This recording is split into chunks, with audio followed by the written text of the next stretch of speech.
Oke, saya lanjut ya, Bapak Ibu sekalian. Nah, nanti untuk 1 jam ke depan, ini ada beberapa kajian juga tentang kekongruenan segitiga. Ini juga perlu disampaikan ke anak-anak karena berhubungan dengan segitiga itu kayak nggak ada matinya gitu ya. Jadi walaupun segitiga, mungkin konsepnya perlu saya sampaikan sedikit tentang kekongruenan segitiga. Jadi hubungannya masih dengan kesejajaran tadi. Karena konsep ya materi-materi di SD, materi-materi di SMP itu kadang-kadang harus turun ke SD di kancah kompetisi ya. Jadi nanti untuk kekongruenan segitiga kita pakai konsep yang ini. Jadi misalkan kita punya segitiga sembarang gitu. Misalkan A, B, C gini. Nah, kemudian saya buat garis sejajar salah satu sisi. Nah, akan memotong segitiga di titik lain, katakan D sama E seperti ini. Nah, maka sebenarnya ini bisa kita pecah menjadi 2 segitiga yang berbeda, ya kan?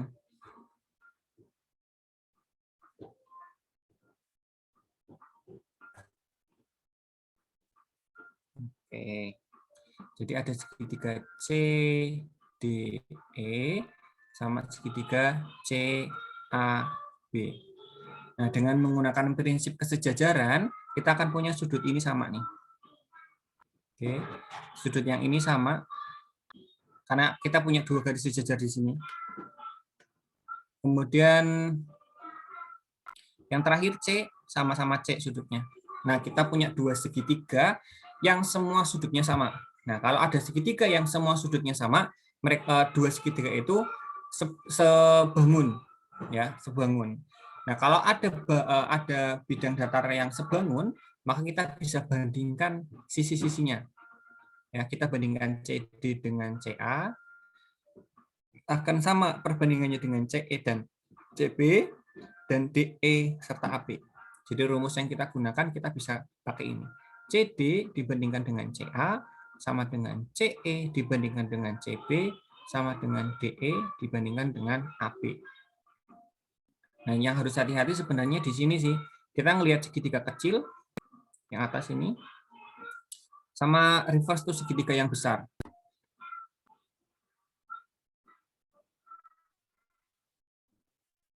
Untuk reverse tuh sisi-sisi yang di bawah ini. Jadi kalau misalkan melihat rumus yang di segitiga asli ya CD dibandingkan CA sama dengan CE dibandingkan dengan CB sama dengan DE dibandingkan dengan AB. Kurang lebih seperti itu. Ya. Nah, ini yang tadi saya maksud kayak harus kita punya rumus-rumus nih yang bisa dipakai. Ini misalnya Bapak Ibu yang sudah ingat, mungkin nanti bisa sambil refresh gitu nih. Nah, selain ini, selain kita membandingkan 2 segitiga ini, kita punya rumus yang kedua, yaitu kita membandingkan sisi-sisi pendeknya aja. Jadi kita bisa cukup membandingkan CD dengan DA dan CE dengan EB. Jadi ini turunan rumus yang tadi sebenarnya. CD dibandingkan dengan DA sama dengan CE dibandingkan dengan EB. Tok ini tok ya. Kita tidak membandingkan sisi yang satunya lagi. Jadi ini tidak sama dengan DE dibandingkan dengan AB. Ini enggak. Jadi cuma 2 itu tok. Ya, jadi berhubungan dengan CD, CE, CD, CE, sama murni DA sama EB yang ini. Nah, ini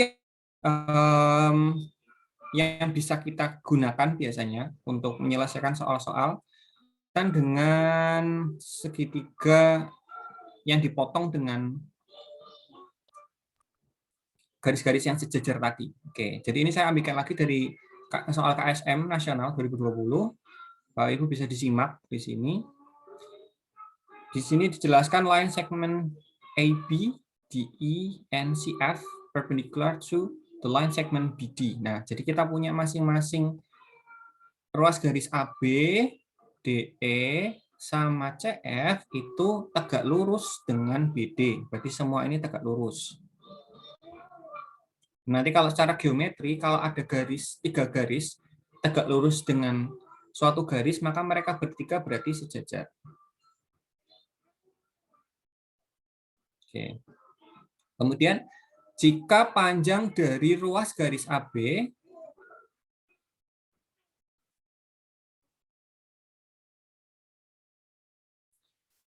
jika panjang ruas garis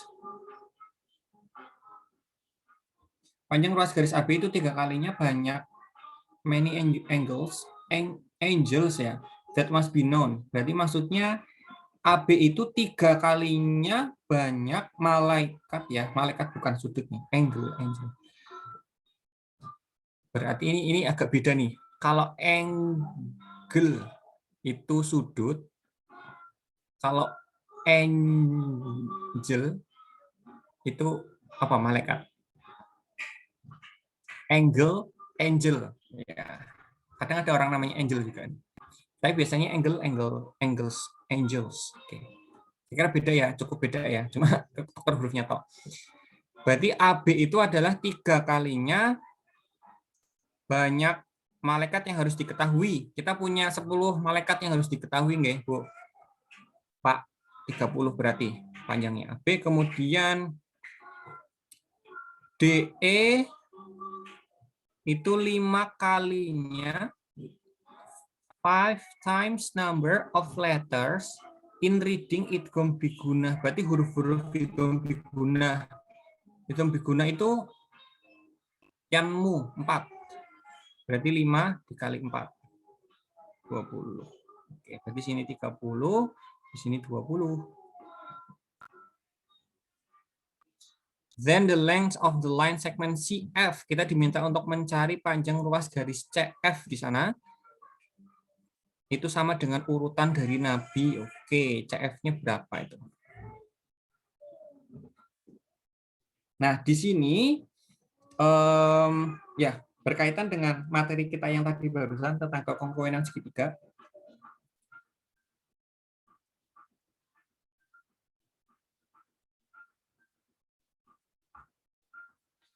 Jadi kita akan coba pecahkan, ya kan, cari segitiga yang memuat 2 garis sejajar.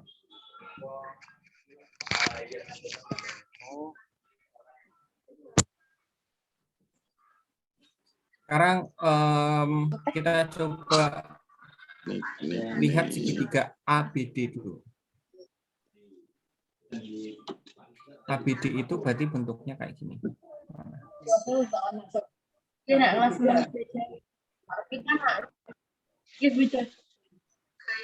Orang-orang hanya saat itu kesempatannya. Ada ujian kita ujian. Kodenya kelas konsal lah.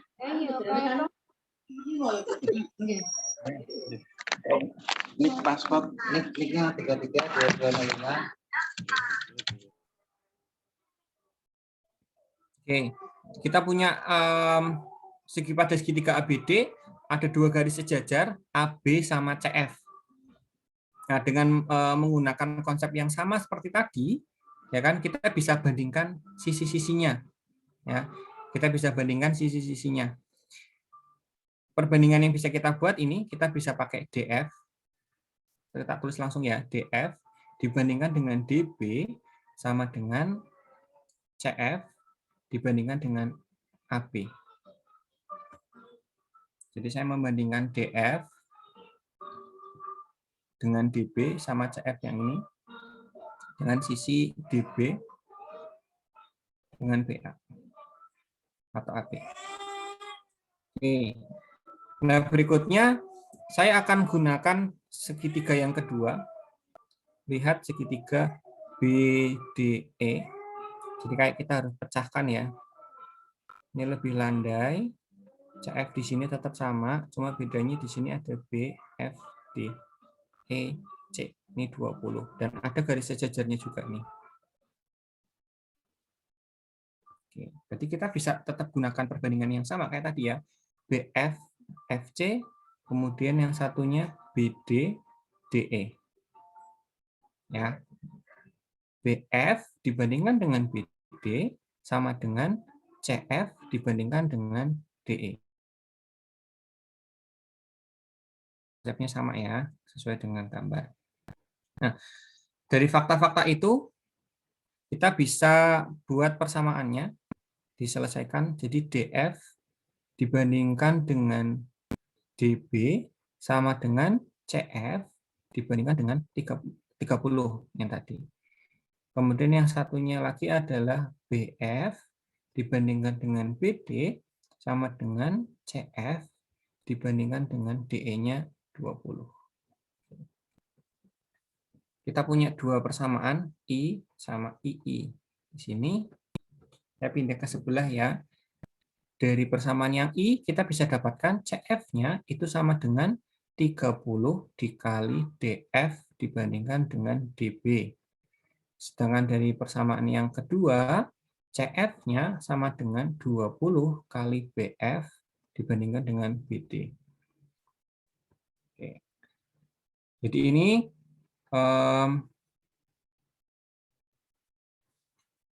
di sini karena sama-sama memuat CF, ya kan?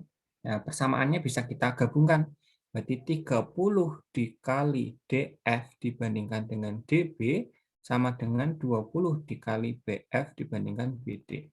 Nah, kita punya BD sama DB sama, berarti menyisakan bentuk, nah kita kurang tempat nih. Saya melipir ke sini bentar. DF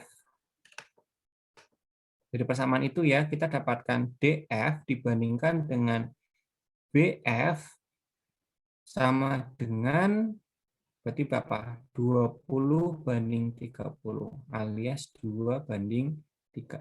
Nah, ini yang hasil terakhir kita dapat nih.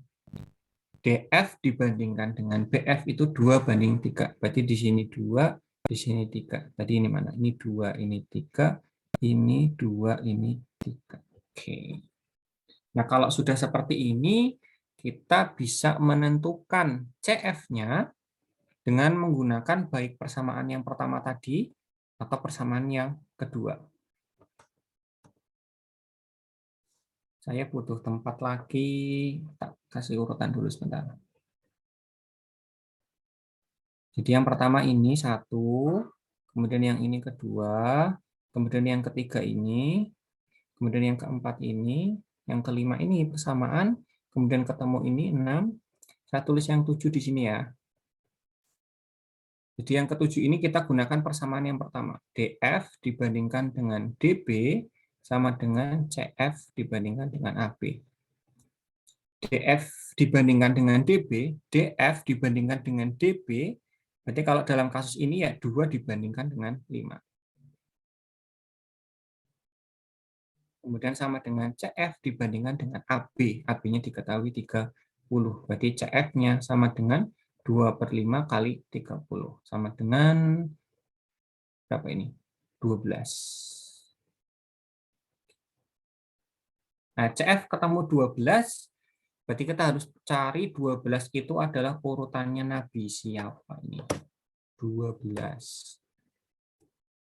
12 itu urutannya Nabi Ayub.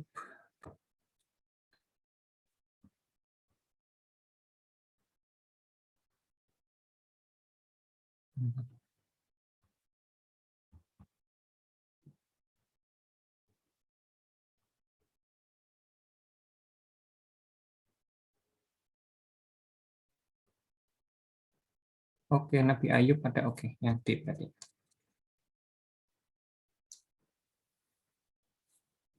Oke, ini berkaitan dengan apa? Perbandingan segitiga. Perbandingan segitiga yang ada garis sejajarnya di sana. Oke, mungkin sampai sini ada yang mau dikomentari, Bapak Ibu, silahkan. Atau kita diskusikan.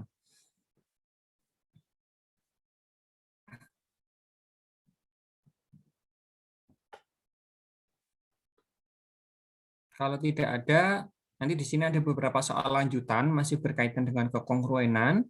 Jadi bisa nanti Bapak Ibu bisa dicoba. Saya akan lanjut ke beberapa soal yang berkaitan dengan Pythagoras. Oh, ini dulu deh boleh. Ini yang tentang ini soal kabupaten. Berkaitan dengan keliling nih. Jadi tadi kita sudah cukup banyak yang membahas konsep tentang segitiga. Nah, sekarang di sini ada contoh soal berkaitan dengan persegi panjang kalau ini. Nah, di sini itu kita diberitahu kalau ada keliling persegi panjang ABCD adalah 40 cm. Kemudian ada 3 persegi panjang lainnya ditempatkan sedemikian hingga titik tengahnya adalah A, B, dan D seperti tampak pada gambar. Total keliling segitiga persegi panjang tersebut adalah Q cm. Jika Q adalah jumlahan banyak surat pada Al-Duha dan surat pada Al-Qadr, berarti maka panjang rute tebal adalah, nah kita diminta untuk mencari panjang rute tebal, berarti yang di luar itu tok ya. Nah, cuma yang diketahui di sana kan pertama adalah keliling persegi panjang ABCD. Padahal keliling persegi panjang ABCD itu berarti ditunjukkan oleh yang garis ini. Oh, garis tebal misalnya. Oke, ya, jadi yang ABCD ini itu 40. Ya, jadi yang luas yang ini 40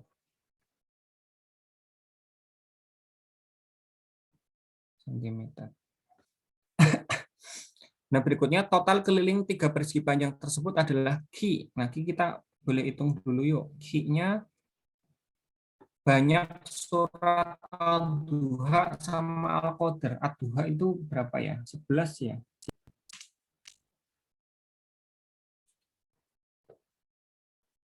Al-Duha 11. Kemudian kalau Al-Qadrnya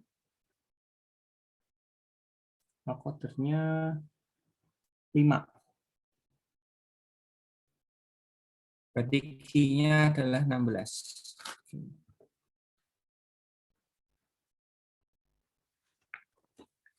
Berarti Q-nya sudah diketahui, jadi Q itu adalah total keliling ketiga persegi panjang. Jadi kalau misalkan kita mau tentukan ya, jadi si Q itu ya si yang biru, kemudian ditambah sama merah gitu ya. Sama-sama.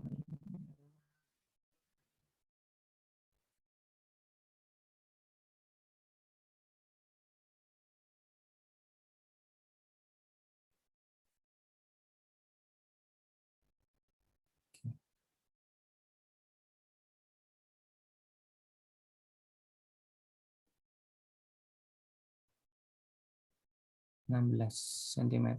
Nah, kita diminta untuk mencari luas yang di luar aja. Jadi kok luas keliling rute tebal itu berarti yang di bagian luarnya tok.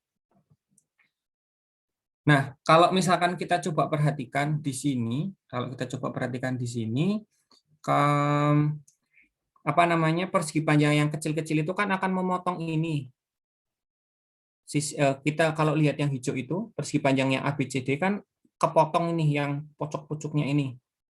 Padahal yang pucuk-pucuknya itu sama dengan pucukannya masing-masing persegi yang ada di sini. Ya kan? Jadi kayak sebenarnya si 40 cm kan kotak ini semua, ya kan? Nah, 40 itu yang harusnya masing-masing di pojokan ini dihitung, kita pindahkan keluar ke rute yang di luar. Jadi rute yang 1, 2, 3 kita pindah keluar. Sehingga kita sudah bisa menghitung ini, itu, ini, sama sisi yang ini berarti. Jumlahnya 40 berarti. Nah, tinggal yang belum kita hitung adalah yang warna biru, merah, sama oranye, sisanya. Berarti yang belum ini, sama ini, sama itu, sama ini, sama ini, dan itu. Oke. Nah, tapi kalau kita lihat di sana, masing-masing segi panjang kecil, ya kan, untuk rute yang tebal atau rute yang di luar itu hanya menyumbangkan separuh dari keliling. ya kan? Yang A itu kan ini berarti kalau dijumlahkan separuh dari keliling. Yang B juga separuh dari keliling. Yang D juga separuh dari keliling. Jadi panjang rute yang tebal itu sama dengan 40 ditambah dengan setengahnya dari keliling dari ketiga perseginya. Keliling dari persegi panjang maksud saya. Jadi 40 ditambah setengah dikali 16 sama dengan 48. Nah, jadi ini soal eksplorasi sebenarnya cukup mudah, tetapi bagaimana cara anak bisa memindahkan macam ini. Jadi kayak misalkan yang A, B, C, D kan 40. Nah, yang pojok-pojoknya tak pindahkan keluar karena bentuknya sama, panjangnya sama. Jadi yang belum kehitung tinggal separuh dari masing-masing persegi panjang kecil yang dihitung dengan warna hitam itu. Jadi ini soal eksplorasi berkaitan dengan persegi panjang. Monggo Bapak Ibu, misalkan ada yang mau ditanyakan, boleh.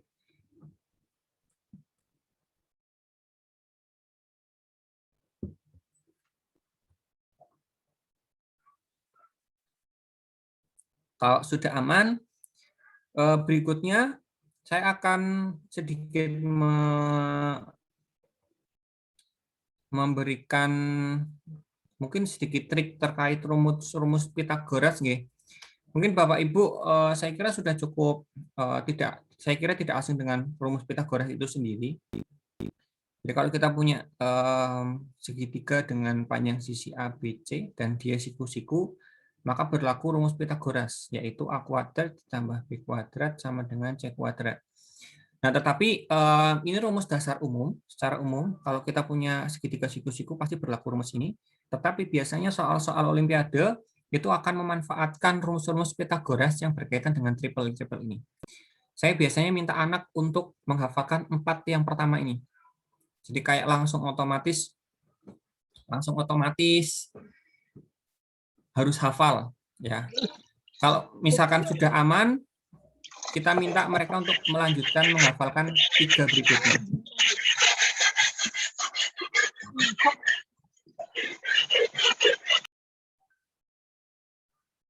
Kita bisa minta mereka untuk menghafalkan 3 yang berikutnya. Nah, kalau mau, silakan dilanjutkan menghafalkan yang berikutnya juga boleh. Nah, untuk apa? Biasanya karena soal-soal Olimpiade itu masih berhubungan dengan triple ini. Jadi ini adalah triple Pitagoras primitif kalau istilah dalam bahasa Inggrisnya, primitif triple Pitagorean. Kita bisa gunakan untuk menentukan panjang sisi yang belum diketahui dari suatu segitiga siku-siku dengan menggunakan perbandingan dari si triple Pitagoras ini. Mungkin ini sambil review sedikit ya, misalkan Bapak Ibu mungkin lupa ataupun misalkan belum sempat pernah tahu, bisa kita diskusikan bareng. Jadi misalkan kita punya segitiga siku-siku. Jadi versi mudahnya ya misalkan ada sini 8, sini 17 kayak gitu. Nah, kita anak-anak langsung tak minta 17 sama 8 itu ada nggak triplenya? Ada Pak. Ini yang kedua. Yang hilang 15. Ya berarti otomatis sisi yang nggak ada itu 15 seperti itu. Tetapi kita juga bisa gunakan kelipatannya. Jadi misalkan ada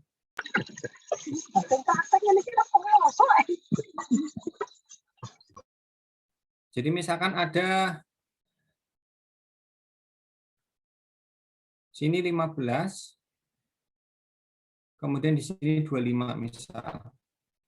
Nah, 15 sama 25. 25 kan memang ada di triple. Tetapi kan pasangannya nggak ada 15-nya di sana. Atau mungkin kebalikannya, 15 ada di triple, tapi 25 nggak ada pasangannya. Maka kemungkinan besar dia bukan merupakan Pitagoras yang primitif. Ya, nah, untuk mencari triple Pitagoras yang primitifnya, kita bagi atau kita kali masing-masing bilangan yang ada di sana dengan FPB-nya. Dengan FPB-nya. Jadi 25 sama 15 kan sama-sama bisa dibagi 5. Kita coba bagi 5 dulu, mereka berdua. Nah, di sini kan ketemu 5, yang satunya 3. Nah, kemudian kita cek 3 sama 5 ada enggak triplenya. Ternyata ada, yang hilang adalah 4. Maka 4, kita kembalikan prosesnya kayak yang tadi. Untuk menemukan bilangan yang hilang. Berarti berapa dibagi 5 hasilnya 4, yaitu 20. Jadi 20 adalah sisi yang hilang. Jadi yang 4, 5, 3 ini triple Pitagorasnya.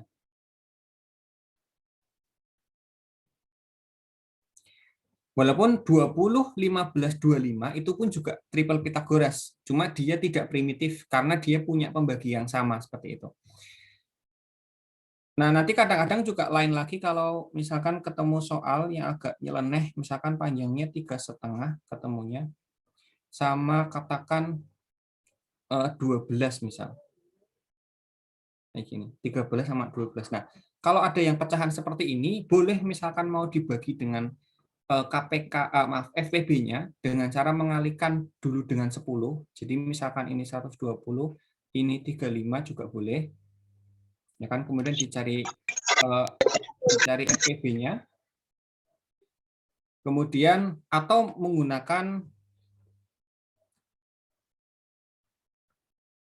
pengali. Jadi kita kalikan dengan bilangan yang sama supaya salah satunya itu tidak bulat. Misalkan di sini dikali 2, ini dikali 2. Ini kan hasilnya 24, ini hasilnya 7. Dan 7, 24 ada triplenya nih. Yang hilang adalah 25. Maka kita cari berapa sih yang kalau dikali 2 hasilnya 25. Nah, berarti hasilnya di sini adalah 12,5, maka ini adalah triple yang hilang. Mungkin kurang lebih seperti itu simulasinya. Jadi kita bisa manfaatkan triple Pitagoras yang ada di sini untuk menentukan panjang sisi yang hilang atau panjang sisi yang belum diketahui tanpa harus menggunakan rumus Pitagoras yang secara umum itu. Ya, karena misalkan nanti menggunakan rumus Pitagoras yang secara umum, nanti panjang C kuadrat ini kan nanti kita harus menghitung 3,5 kuadrat ditambah 12 kuadrat, kan hitungannya lumayan panjang itu untuk bisa mendapatkan nanti C-nya 12,5. Ya kan? Karena nanti kita akan bermain dengan bilangan kuadrat yang tidak sedikit lagi.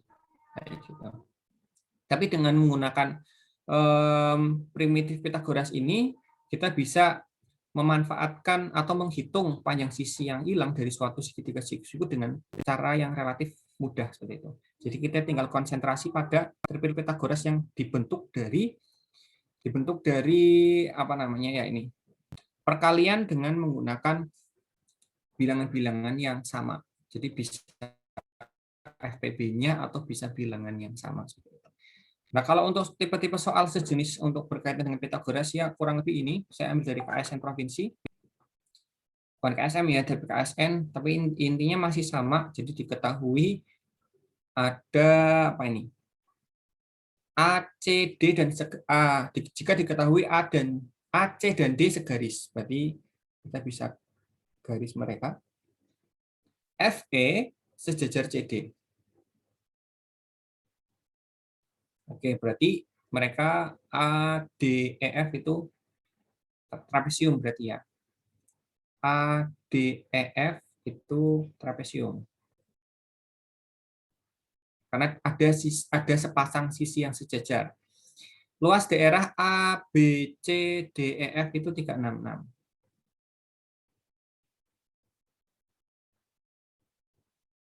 Berarti ini apa ya? Yang diarsir ya, luas diarsir ya.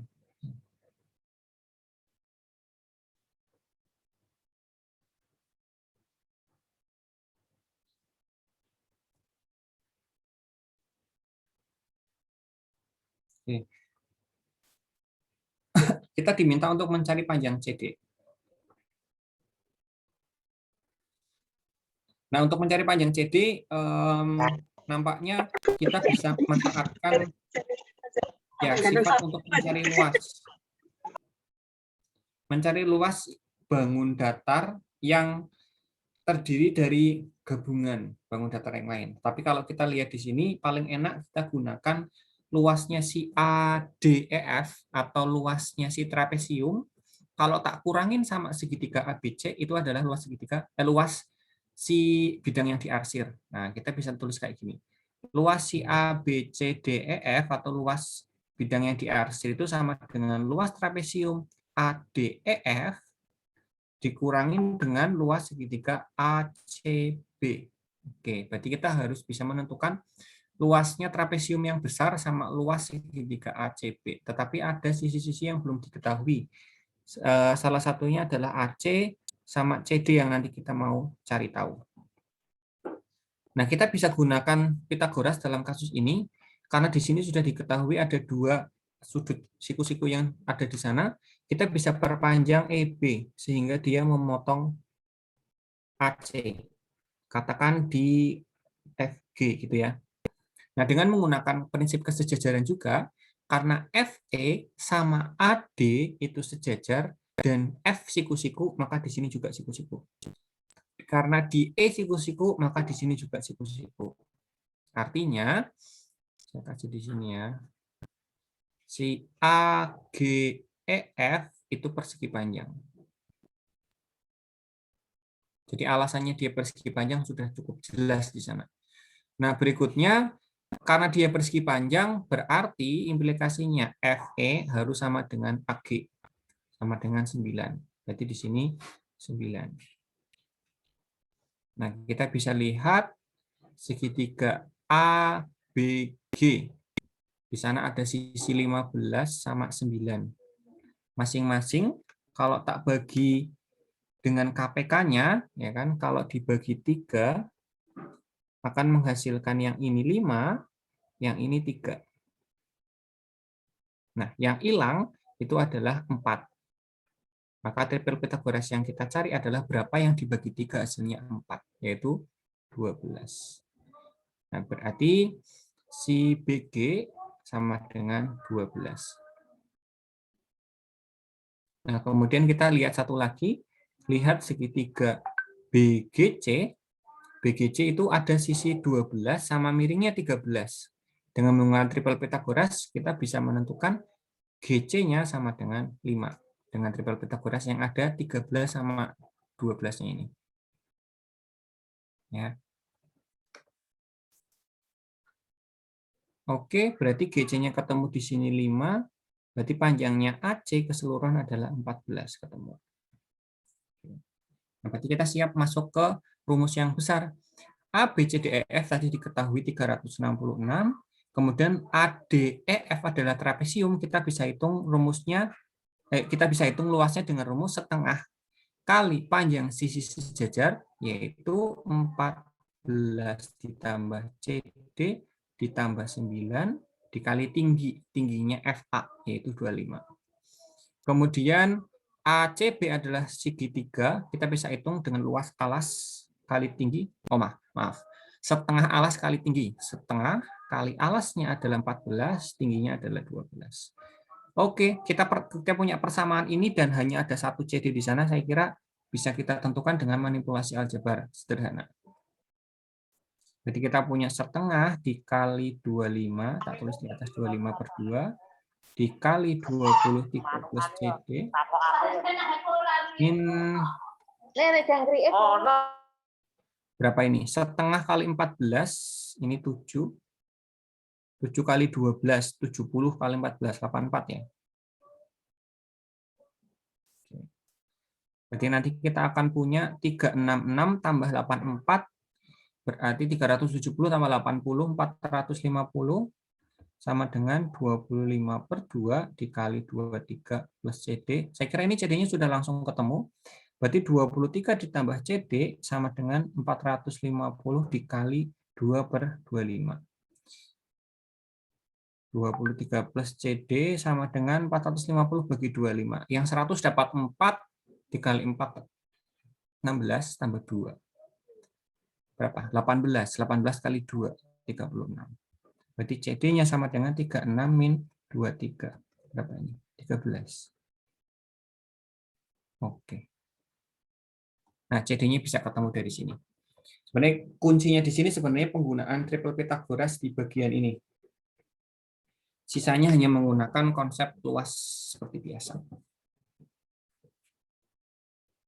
Oke. Sampai sini gimana Bapak Ibu? Aman semuanya?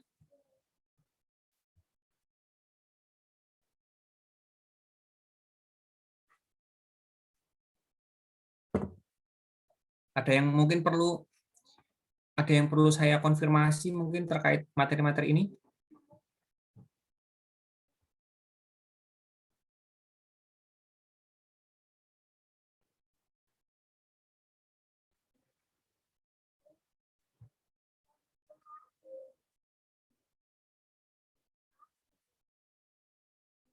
Nah, nanti untuk tipe-tipe soal berkaitan dengan Pitagoras juga ada yang berkaitan dengan soal-soal ini. Nah, ini satu soal di tingkat SD atau MI ya, sederajat, yang menarik sih sebenarnya, karena coba Bapak Ibu misalkan lihat soal yang seperti ini, kira-kira jawabnya berapa nih? Luas segi 4 di bawah ini adalah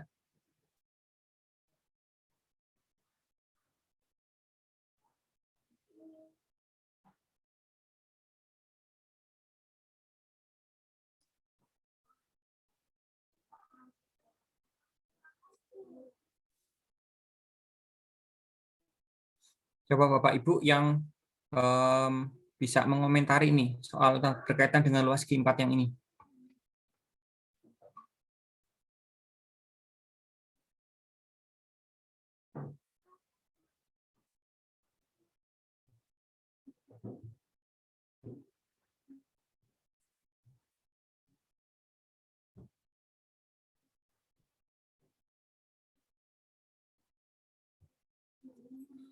Gimana Bapak Ibu untuk yang slide ke-26 ini? Luas segi 4 yang ada di bawah itu.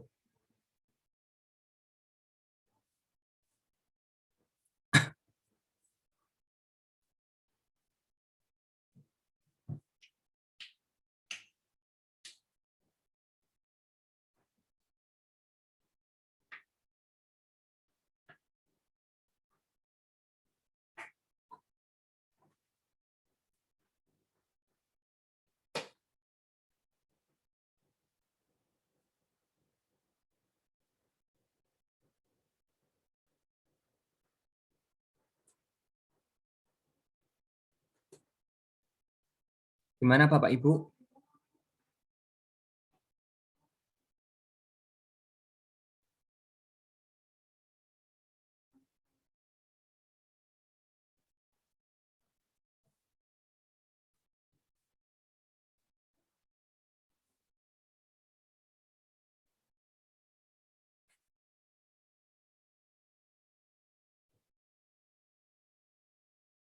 Kalau misalkan kita lihat si segi 4 itu bentuknya nopo niku Bapak Ibu sekalian.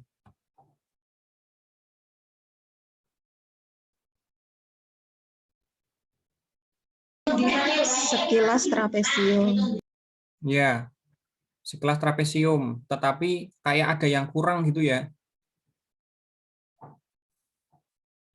Karena kalau misalkan kita mau menjadikan dia trapesium, berarti kan dia harus punya satu sisi Sejajar. sepasang yang sejajar seperti itu kan.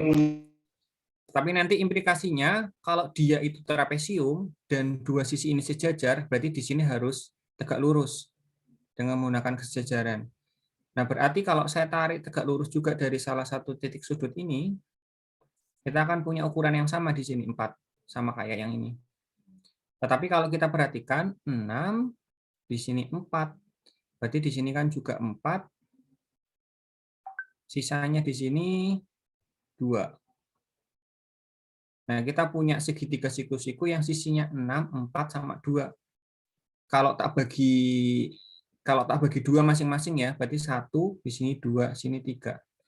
Nah, kita nggak punya triple Pythagoras yang 1, 2, 3 ini.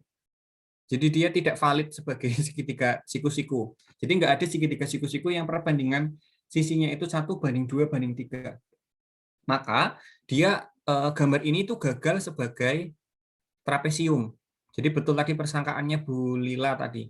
Sekilas mirip seperti trapesium kayak gitu. Tetapi memang kita juga harus mengajarkan ke anak Olimpiade terutama untuk tidak mudah percaya dengan apa yang mereka lihat di soal. Jadi maksudnya gini, kadang ada beberapa soal yang digambar itu segitiganya mirip kayak segitiga sama kaki misal. Tapi ternyata dari apa-apa yang diketahui di sana tidak ada yang mengarah ke fakta bahwa dia itu segitiga sama kaki misalnya gitu ya. Jadi walaupun kelihatannya sama kaki, kalau tidak ada pernyataan yang bisa menyimpulkan bahwa itu sama kaki, jangan bilang itu sama kaki. Nah, itu apa namanya? Ketidakhasan tidak enaknya geometri itu seperti itu. Karena kadang-kadang gambar yang disajikan di soal-soal itu juga kita harus berhati-hati. Tidak selamanya gambar yang disajikan di soal itu sesuai dengan ukurannya kayak gitu.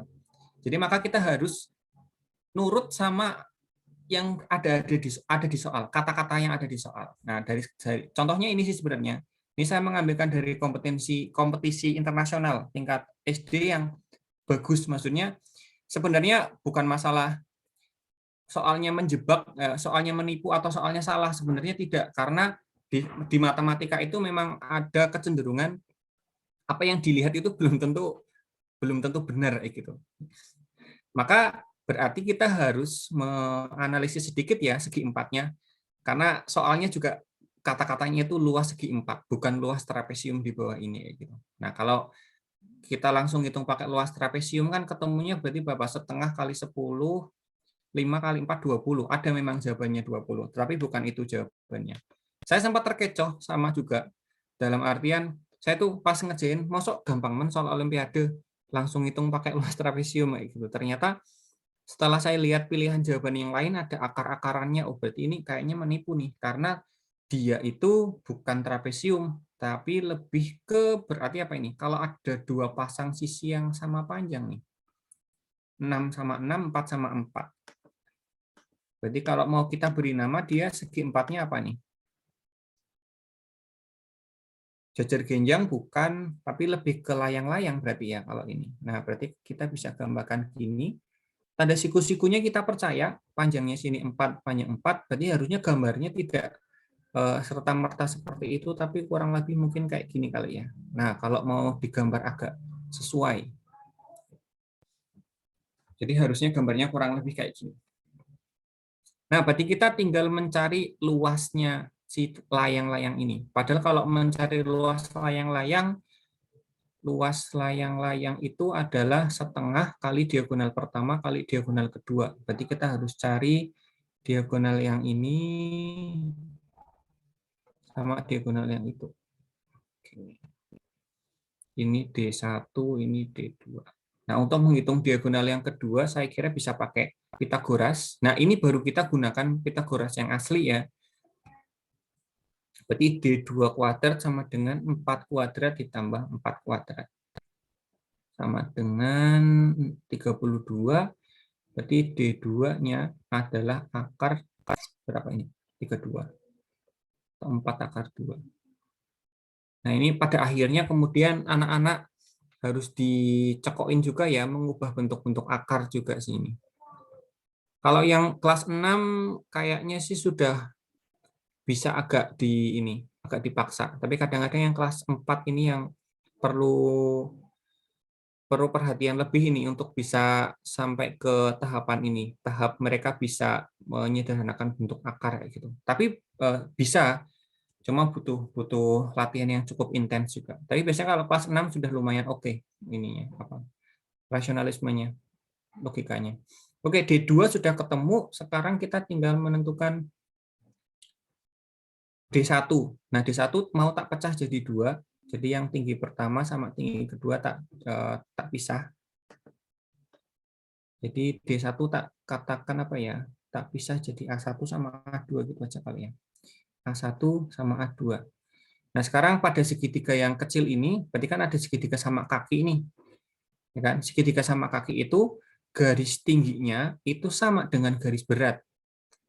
Ya. Berarti kita akan punya di sini karena D2-nya itu 4 akar 2, berarti di sini itu 2 akar 2. Nah, kita akan gunakan Pitagoras juga kalau A2 kuadrat sama dengan A2 kuadrat ditambah 2 akar 2 kuadrat sama dengan 6 kuadrat. Pakai segitiga siku-siku. A2 kuadrat ditambah, di sini berarti 4 kali 2, 8, sama dengan 36, kita punya A2 kuadratnya sama dengan, berarti berapa itu? 28. Berarti A2-nya sama dengan akar 28.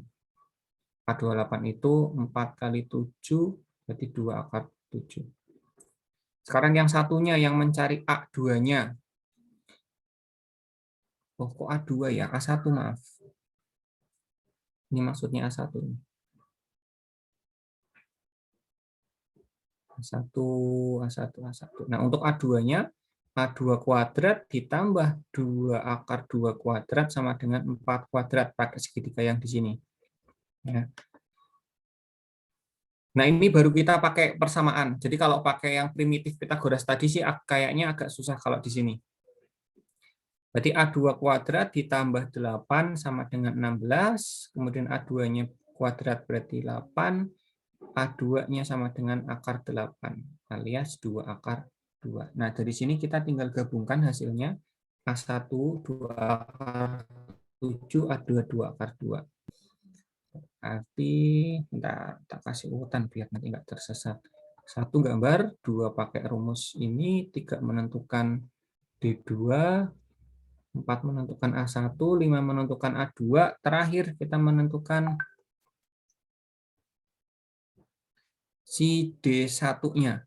D1 sama dengan A1 plus A2, yaitu, mana tadi A1-nya? 2 akar 7 ditambah 2 akar 2. Nah, yang terakhir, luas layang-layangnya adalah setengah D1 kali D2. Setengah kali D1-nya itu 2 akar 7 ditambah 2 akar 2, dikali D2-nya tadi adalah 4 akar 2. Oke, kita bisa cancel 2-nya, dikalikan dengan 2 yang di dalam sini. Berarti kita cuma punya akar 7 ditambah akar 2 dikali 4 akar 2. Nah, ini hasilnya 4 akar 14 ditambah ini 4 kali 28. Oke. Dari sini berarti jawaban yang paling cocok adalah jawaban C di sini.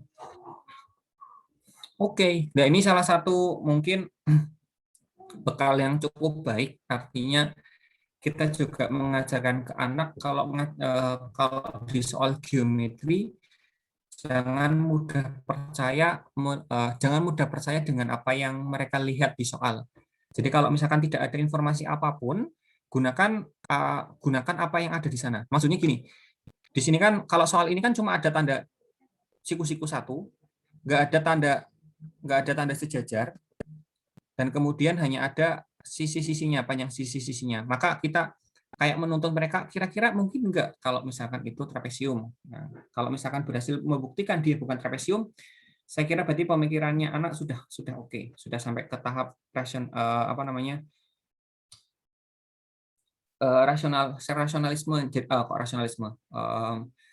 Apa sih istilahnya ya? Jadi bisa membuat alasan gitu, Nah, nanti akan ada beberapa soal-soal lagi tentang kekongruenan sama. Nanti Bapak Ibu bisa gunakan soal-soal ini untuk latihan. Nanti ini kan tak share di grup, silakan nanti bisa di-download. Kemudian soal-soal yang belum terkerjakan nanti bisa dicoba kerjakan, nanti dibahas di grup gitu ya. Ini soal-soal berikutnya ini soal nasional sih, ada yang provinsi, ada yang nasional. Jadi memang melibatkan konsep Pythagoras yang cukup baik di sana. Jadi kayak anak-anak pun juga harus dituntut bisa ngitung aljabar yang sudah baik di sana, dan permisalan juga. Yang ini juga sama menggunakan Pythagoras. Kemudian ini juga pakai Pythagoras juga, segitiga siku-siku sudut istimewa. Nah, ini sebagai topik terakhir untuk sesi di geometri, saya akan shortcut sampai lingkaran. Kita sampai jam berapa ya? Sampai jam 12. Masih ada 10 menit. Oke. Nah, berikutnya di bagian akhir ini, yang tidak kalah menariknya di kajian geometri ini juga berhubungan dengan soal tentang lingkaran. Nah, baik itu soal yang berupa eksplorasi ataupun soal-soal yang straightforward menghitung luas atau menghitung panjang busur atau keliling lingkaran seperti itu. Nah, contoh soal pertama ini berhubungan dengan soal eksplorasi pada lingkaran. Ini mirip seperti soal yang tadi persegi, cuma bedanya apa kalau di sini? Sebuah lingkaran digambarkan pada bidang bertitik teratur di bawah ini. Banyak titik terbanyak sedemikian sehingga dilewati oleh lingkaran tersebut adalah banyak titik terbanyak sedemikian sehingga dilewati oleh lingkaran tersebut. Nah, berarti kita kayak diminta untuk menggambarkan lingkaran sedemikian sehingga lingkaran-lingkaran itu melewati titik-titik yang ada di sana. Nah, kita diminta untuk mencari tahu banyak titik terbanyak yang mungkin sedemikian sehingga dilewati oleh lingkaran tersebut. Nah, ekspektasi yang pertama atau misalnya persangkaan pertama yang bisa kita buat kan kita buat aja lingkaran yang mudah, misalkan ini. Pusatnya di sini, kemudian kita buat lingkaran seperti ini. Nah, di sini kan akan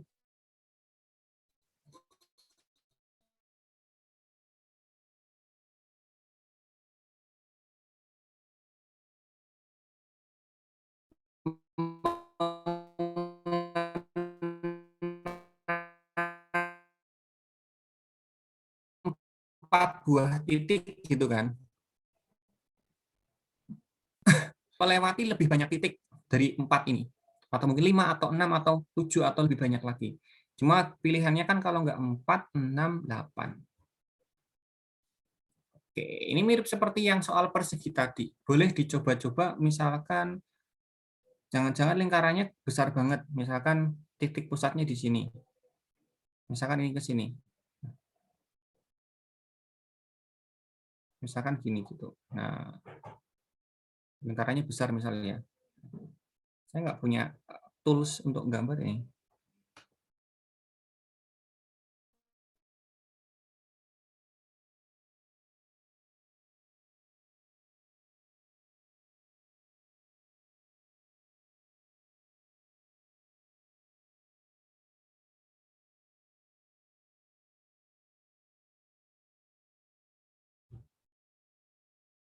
Misalkan gini, ini bagian dari lingkaran yang besar aja. Nah, kira-kira Bapak Ibu titik apa yang paling cocok dengan lingkaran sih sebenarnya?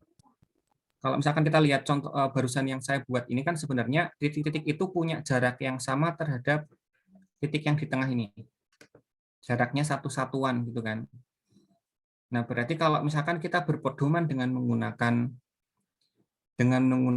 konsep ini, maksudnya adalah kita mencari posisi titik-titik sedemikian sehingga titik-titik itu bisa nggak kita menentukan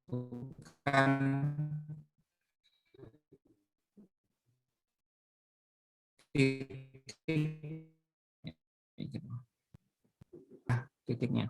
Kita fokus ke di tengah ini. Titik-titik yang jaraknya 1 terhadap titik yang di tengah kan cuma ini 1, 2, 3, 4. Tidak ada lagi kan. Maka dia bisa dibuat lingkaran dan melalui 4 titik tersebut. Tapi misalkan kita coba lebih jauh lagi. Katakan misalkan yang jaraknya akar 2, misalkan kayak contoh ini. Ini kan akar 2 panjangnya. Berarti kita bisa mencari titik-titik lain. Contohnya ini juga akar 2, ini juga akar 2, ini juga akar 2. Tapi kalau ini kita masih baru nemu 4 juga. Ya kan? Nah, kira-kira bisa nggak kita menemukan yang lebih banyak titik yang dilewatin? Yang penting jaraknya ke titik pusat itu sama panjangnya. Ini masih melewati 4 titik ya, sama kayak tadi berarti.